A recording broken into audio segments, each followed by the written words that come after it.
We're in a WRX STi Premium today.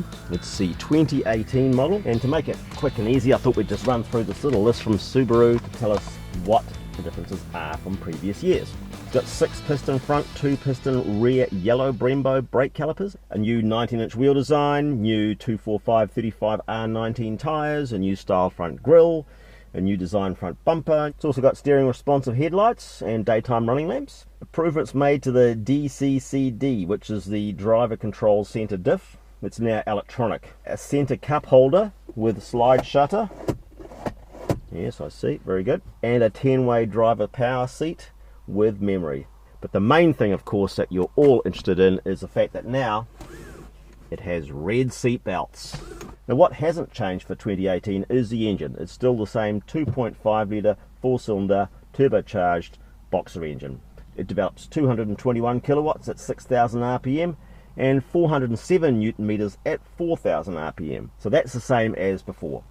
And of course, being an STi, it's available only with a 6-speed manual transmission. Price for this premium model with the sunroof, heated leather seats and a few other little bits of niceness in terms of sound system and things, with or without the big spoiler on the back, $64,990. Now I thought we'd get rid of all the nuts and bolts specification and things out of the way while we're sitting stationary on the side of the road here, because once this thing fires up it gets a little bit noisy in here, but that's no bad thing.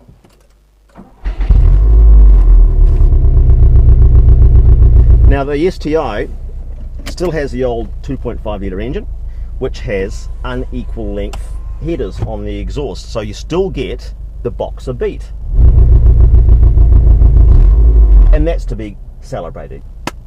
Yay, we love the boxer beat. So we come to the essential question: how does she drive?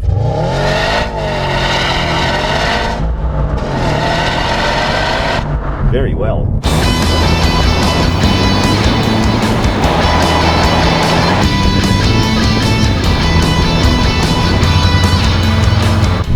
Wow, that's fun. It's using mechanical grip and a lot of mechanical systems to deliver the driver an experience that he can feel through his bum, through his feet and through his hands. You know, the 3 contact points we have with the car, and all of those contact points communicate very, very fully with this car. It's quite a jiggly little ride that you get. It's quite an uncompromising suspension that jostles you around a bit, but similarly it communicates the balance of the car perfectly. You know exactly where traction is, you know exactly where road holding is, and you're left in no doubt as to exactly what's going on the contact points on the road.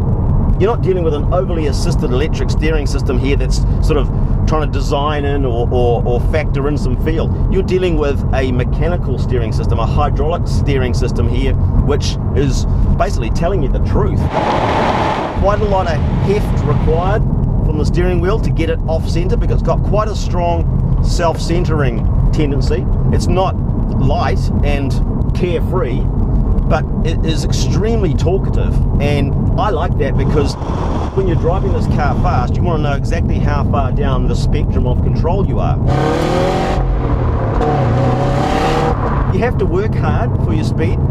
That engine doesn't have a whole bunch of torque down low. Peak torque's at 4,000 RPM, so you really need to have that snail blowing quite hard to get the most out of the car. But that's no problem. It's a delight to up and down through this beautiful little gearbox, and it is a little gearbox. The gate is very tight, particularly on the left and right part of it. You'll be careful you don't select the wrong, you know, 3rd, 4th plane or 5th, 6th plane when you want vice versa. But brakes are great. Road holding, of course, with symmetrical all-wheel drive. Well, can't really be much better than that. There's something about the fact that it does so much. Basically, you know, it doesn't use a whole bunch of electronic aids. I mean, it has got active torque vectoring, and it has got this electrically controlled center diff arrangement now. But the fact that it's got hydraulic steering, this boxer beaty engine, which is a real, you know, engine of old now, and the fact that it's got the big wing and the styling that it does have, it's all very kind of, I don't know, workmanlike about the way it delivers its performance. lot of other cars in that same category use lots of electronic assistance, and hey, I'm all for technology, but there's something very charming about this car. It's certainly rewarding to drive and fast enough, but the way it goes about it is kind of unique. There's nothing else that really does the job like this thing does. It's got the practicality of a pretty conventional 5-seater sedan. It's got a good sized boot. You can see past that spoiler because it's so high, it's almost at the very top of the rear window, so that's not an obstruction or anything. It is noisy inside, there's no denying that. I'm going deliberately slowly so you can hear what I'm saying, but when you come to the right corners, and corners that you know particularly, the car just delights. It's just so ferocious in its grip and in its power delivery. It's got a kind of no nonsense, no bullshit attitude to it, and I really like that. It's one of those vehicles with the amount of input you have to give it that you can really bond with and really work as a team to get somewhere.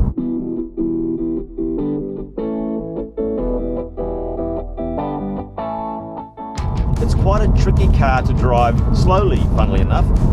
The clutch has got quite a ferocious bite point to it, so sometimes you have to slip it a bit more than you'd really like to, just so you don't stall like I did yesterday, and give it a bit more revs than might be ideal as well.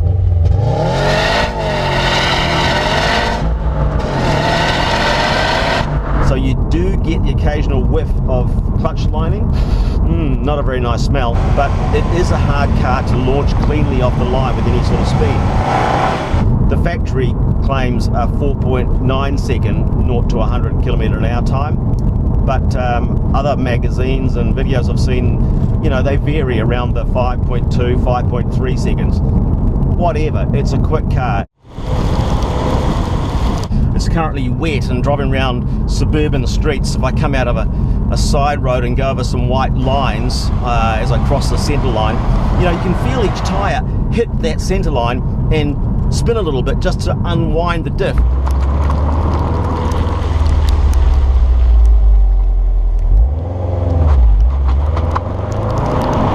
You don't feel that in any other car. This car, it's like, I don't know, it's just so visceral, it's just so connected to the road. Now that can become tiring. I'm bouncing along here on a suburban street which I had thought was pretty smooth, but you could drive this thing along a billiard table and it would feel the wrinkles in the beige cloth. You know, it does make your favourite smooth road suddenly very corrugated.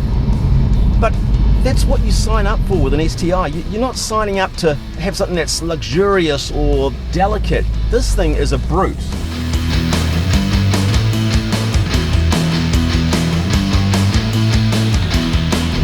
If you want a car that gives you the ultimate connection with the road and all the good parts and the bad parts of that, then the STi is probably unrivaled.